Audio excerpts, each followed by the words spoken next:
Welcome to our viewers here in the UK and around the world. This is Future Vision, the 2020 DTG Summit, broadcasting live from London.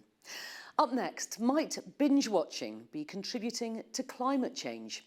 Our expert speaker explains television's environmental impact across all platforms and how it's been measured.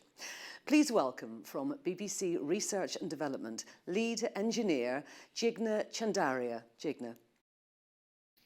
Thanks, Anthea. Thank you very much, everybody, for inviting me to speak today.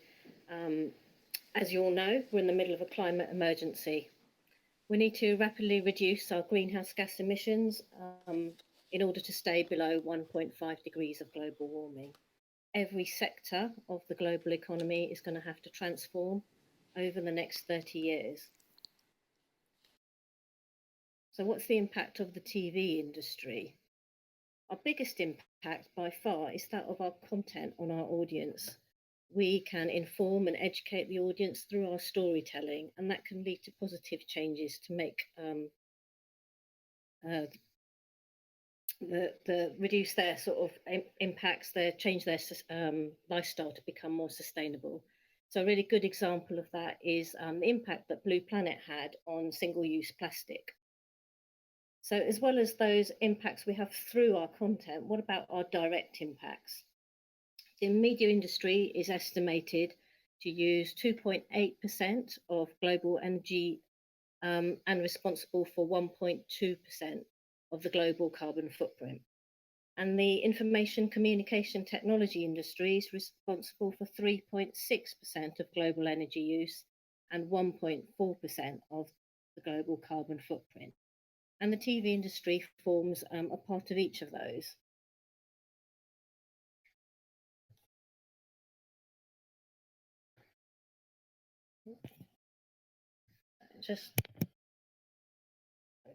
So you might have seen a slew of headlines sort of late last year, early this year, about how bad video streaming is on the environment. There were lots of different headlines, completely unsustainable, how streaming and other data demands take a toll on the environment, how cat videos could cause a climate change nightmare. But are they true? What is the impact of video streaming on the environment? How does it compare with traditional broadcast platforms such as satellite, terrestrial and cable? And which parts of the broadcast chain use the most energy, and what can we do to reduce this? Back in 2017, we started a project with experts at the University of Bristol to assess the energy use of the BBC TV services. And to do this, we created a mathematical model that simulated the system. So here's a sort of system diagram. And as you can see, we modelled all the different distribution platforms that BBC TV services are available on. In green, you see the terrestrial chain, in yellow, the satellite chain, and in purple, the cable chain, and in blue, our video on demand streaming platform, iPlayer. So this model includes all those different distribution platforms and the full plethora of consumer devices that our audience can use to access our TV services. So that includes, everything from phones and tablets, laptops, games consoles, and televisions. We used audience viewing data to give us how long each of these devices were being used to access our services, and power consumption data. And that enabled us to work out the energy use of each component in the system, and then the energy use by each platform. And by normalizing for the audience share, we were able to work out the energy per hour on each platform. So as you can see here, we found that cable, the internet and satellite all use very similar energy per hour, and those are more than twice that of terrestrial television. What we also saw was that where the hotspots are, the most energy using parts of the chain differs for each of these platforms. So for digital terrestrial television, we found that the hotspot was the TV set. And that's because many TV sets have the DTT receiver built in, and their set-top boxes are pretty energy efficient. For cable and satellite, we found that the pay TV set-top boxes and PVRs dominate the energy consumption, and that's because they tend to take a lot of power even in standby. For iPlayer, for 2016, which was our data set, people were mostly watching on smaller screens, such as phones and tablets and things. And so the hotspot there was the home router. And home routers have a very flat energy consumption of around 10 watts, whether or not they're being used. So across all the different platforms, what we really saw was that the hotspots are in the consumer end of the system rather than in the distribution end. And those devices that are on all the time or have high standby power are where most of the energy use is concentrated. So having found out what the energy consumption was in the system, now we wanted to really understand how it's likely to change in the future and which choices that we can make and other trends, how they would impact that energy use. So what we did is we modeled a range of scenarios. They're not predictions, they're not an indication of our policy, anything like that, but they're really for us to understand that as we change different variables in the system, what impact that has on the total energy consumption. So we've got a range of scenarios. I'm only showing you a couple here in the interest of time, but the rest of them are on our interactive demo on the R&D 2020 showcase.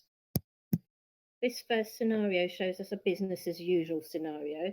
As you see, most of the energy consumption is from the red band, which is set-top boxes, and the green band, which are TV sets.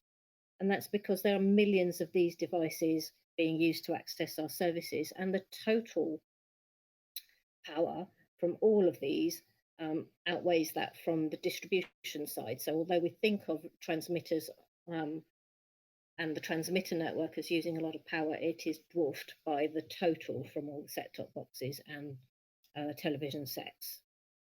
And in this business as usual scenario, we've extrapolated current trends and we've assumed that our TV services remain as they are now. And we see that there's a small rise in energy consumption and then a sort of plateauing. And that's due to sort of three trends happening simultaneously. The number of households in the UK is expected to increase, and so we see a greater number of TV sets.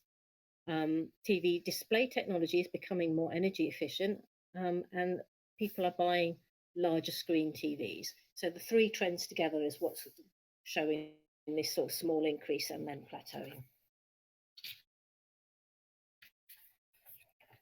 For the next scenario, this one really hammers home the fact that this is not a prediction or policy on our part.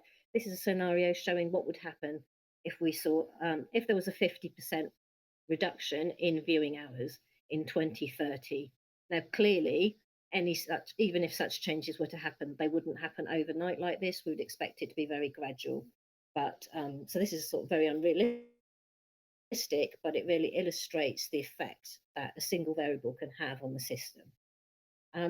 When we drop viewing hours by 50%, we don't see a 50% reduction in energy consumption. We see about a 22% decrease, and most of that is coming from the TV sets. So if there's half the viewing, TVs are only on for half the amount of time. The rest of the time they're spending in standby, and standby power for TV sets is now very, very low. The set-top box energy, on the other hand, isn't dropping very much, and that is because they tend to have this very high standby power. Now, interestingly, in some of the other scenarios we modelled, we saw a very similar decrease in energy consumption from changing other things like improving the energy efficiency of set-top boxes and TV sets. In this scenario, we modelled what would happen if we were to remove our TV services from satellite and terrestrial TV in 2030. Again, totally unrealistic that this would happen overnight and not an indication of our policy, but really to help us understand what the impact is of our platform strategy on energy consumption. That's the point of modelling this. Here we've assumed that all the viewing that previously happened on terrestrial or satellite has now shifted to IP. And here we see sort of potential savings of around 40% from that change in platform.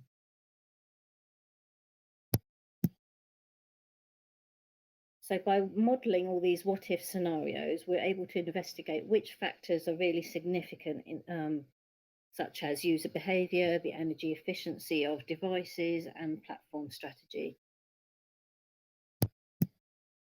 There's a lot more detail about all this modelling work on our website. That's bbc.co.uk/rd. And we've got a white paper there that details all the assumptions that go behind this. There's a lot of assumptions, a lot of boundaries and things like that, and also some uncertainty and sensitivity analysis. So that is all in the white paper, and the scenarios that we have are all shown in the 2020 pilot interactive demo. So having identified these hotspots, what next? We need to design products and services to be as sustainable as possible from the outset. And I'm talking about all aspects of sustainability here. So the impacts on people, planet, and profit. We need to design that right from the outset. We need to embed that into all our work. We need to understand the impacts at the system level. If we make changes in one place in the system, how does that affect the energy use somewhere else? And particularly at the consumer end, because that's where we're seeing these hotspots. So as an example, if we had a new codec, that might reduce the bit rate and therefore might reduce the energy consumption in the distribution part of the chain. But if it resulted in decoders needing more power, and we have millions of these decoders, it's quite possible that that would outweigh the energy savings in the distribution part. So we need to look at the system level. This is really an opportunity for us as an industry to do something that we're already very good at, and that is to innovate and to collaborate. And that's really why I'm here today, to share with you what we've learned, to encourage you all to collaborate as an industry. Those of you at large organisations are probably already working on your path to net zero emissions and finding that much of those emissions are in the supply chain. Those of you perhaps at smaller organisations who haven't started on this road yet will soon find that your customers, your shareholders and your stakeholders will be asking about your plans. So my call to you today is for us all as an industry to design for sustainability, to innovate and to collaborate. Thank you very much. Jigna, thank you so much for that. Really fascinating, and I've got quite a few questions that have come in. One, you talked at the very beginning about the impact that Blue Planet has, and we've been asked set-top boxes. I think that your charts there showed just how much power they use in standby mode. Should people be turning their set-top boxes off, and is that the kind of information that consumer programmes should be talking more about to try and get that out there into the media? That's an interesting question. I believe that one of the reasons why these set-top boxes have high standby power is because they're actually doing stuff. When they're in this what we call active standby mode, they're busy doing stuff, and so I think it would probably depend on your TV provider and to sort of see what they recommend for how you sort of manage that. Some of the set-top boxes do have like an auto standby mode.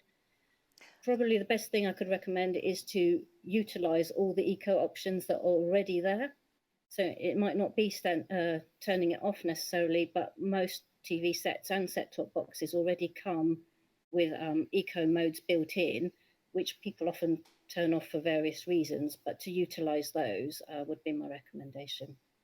Jigna, thank you very much indeed. It was really fascinating. Thank you. Now, a quick reminder that all speaker slides will be available later for you to download, and you will, of course, be able to watch all the sessions today on Catch Up. Well, it's now time for another short break. When we come back, how is innovation in TV sport keeping it ahead of the game? We're going to be tackling that topic with experts from Facebook, Sky and Arsenal Football Club. That's all in our next session. See you then.